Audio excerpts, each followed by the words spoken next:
देखिए, ये मांग पिछले लंबे समय से आजाद समाज पार्टी काशीराम बहुत जोर शोर से उठा रहा है। 3 फरवरी को लोकसभा का जब सेशन हुआ तो मैंने जातिगत जनगणना से अपनी बात शुरू की और जब हमने दिल्ली में 2024 में इंदिरा गांधी स्टेडियम में एक बड़ा जो है आंदोलन किया था, उसमें भी हमारी पहली मांग जातिगत जनगणना की थी। अब जब हमने 18 मंडल की समीक्षा कार्यक्रम किया, जो पहला कार्यक्रम हमने अपने गृह जनपद सहारनपुर में किया, उसमें भी हमारी जो पहली मांग थी वो जातिगत जनगणना की। हम जातिगत जनगणना की अहमियत को समझते और मैं ये मानता भी हूं कि अगर जातिगत जनगणना होगी तो उससे विशेषकर पिछड़े वर्ग की जातियों को बहुत सारी महत्वपूर्ण जानकारियां उन तक पहुंचेगी और सामान्य वर्ग के लोगों को भी जानकारियां पहुंचेंगी कि उनकी संख्या कितनी है और उनके पास साधन कितने हैं, उनके पास एजुकेशन कितनी है, किसके पास ट्रैक्टर कितने हैं, किसके पास जो है खेती कितनी है, किसके पास नौकरियां हैं, सारी जानकारी लोगों के सामने क्लियर होगी। हालांकि सरकार ने अभी बात कही है, कोई डेडलाइन नहीं निश्चित की है कि इस डेट से करेंगे। बहुत बड़े पैमाने पे पार्टी के लोगों का यह मानना है कि बिहार इलेक्शन को, क्योंकि नीतीश जी ने पहले ही जो है बिहार इलेक्शन में बिहार स्टेट में जातिगत जनगणना कराई थी जब इससे पिछला अलायंस था, और उधर स्टैलिन भी जो है वो उन्होंने भी अपने यहाँ भी जातिगत जनगणना काम को आगे बढ़ाया है। तो ये भी माना जा रहा है कि चुनाव में बिहार के लोगों को ध्यान में रखते हुए भारतीय जनता पार्टी ने ये एक जमुला जो है चुनाव को ध्यान में रखते हुए फेंका। हालांकि मानता हूं कि अगर जातिगत जनगणना होगी तभी इस पे भविष्य में कुछ ज्यादा कहा जा सकता है।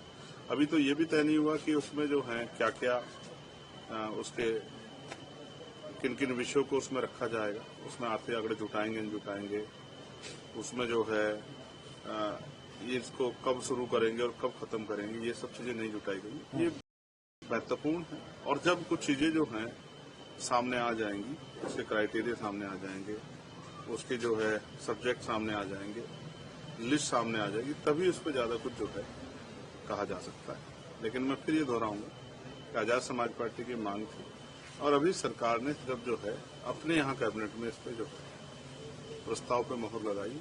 जब तक ये नहीं होती तब तक मैं मानता हूँ कि इस पर ज्यादा बात करना, और उसमें मैं जैसा मैंने कहा कि उनके विषयों की सारणी, क्योंकि 2011 में भी जातिगत जनगणना हुई थी।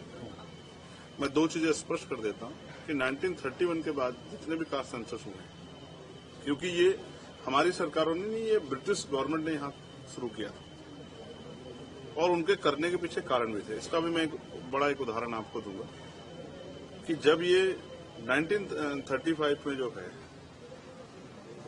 जब एक्ट बना था, एक्ट 1935, उसके बाद जो है इसका एक बड़ा फायदा जब डॉक्टर बाबा साहब अम्बेडकर ने की पार्टी चुनाव लड़ा इंडिपेंडेंट लेबर पार्टी ने, तब महाराष्ट्र में उन्होंने चुनाव लड़ा और 175 में से 18 सीटों पर उन्होंने चुनाव लड़ा। और क्योंकि जातिगत जनगणना हुई, लोगों को जानकारियां हुई, लोगों तक खबर गई, तो आप ये समझिए 18 में से 14 सीटें डॉक्टर बाबा साहब अम्बेडकर की पार्टी जीती। इवन डॉक्टर बाबा साहब अम्बेडकर भी इलेक्ट हुए। ये लास्ट सेंसस था 1931 वाला। उसके बाद फिर पिछड़े वर्ग की जातियों का सेंसस नहीं हुआ, सामान्य वर्ग की जातियों का सेंसस नहीं हुआ। तो जब तक ये सेंसस नहीं होगा तो तब तक बहुत सारी चीजें क्लियर नहीं होगी। लास्ट 2011 में जो सेंसस हुआ और बाद में उसको कहा कि ये सेंसस नहीं था, ये सर्वे था।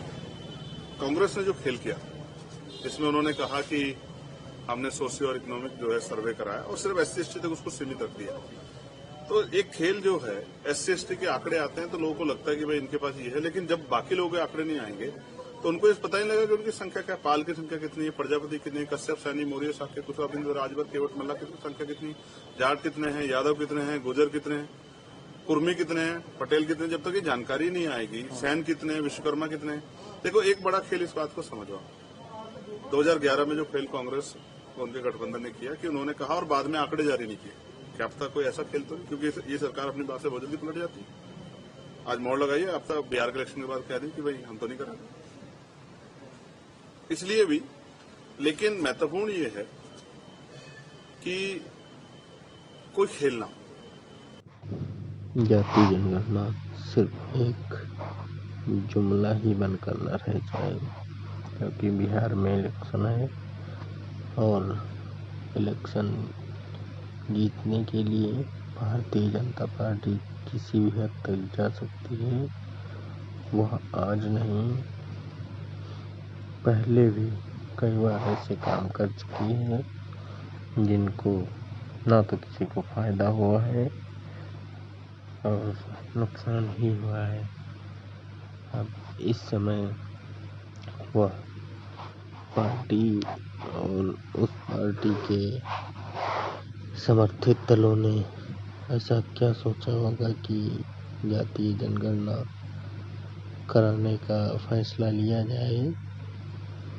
इसलिए हमें बहुत ज़्यादा खुश नहीं होना है। ना तो इसकी डेडलाइन है, ना ही तो इसकी शुरू होने की प्रक्रिया बताई गई है। बाकी सोचना आप लोगों को है। बिहार में इलेक्शन है। जय भीम।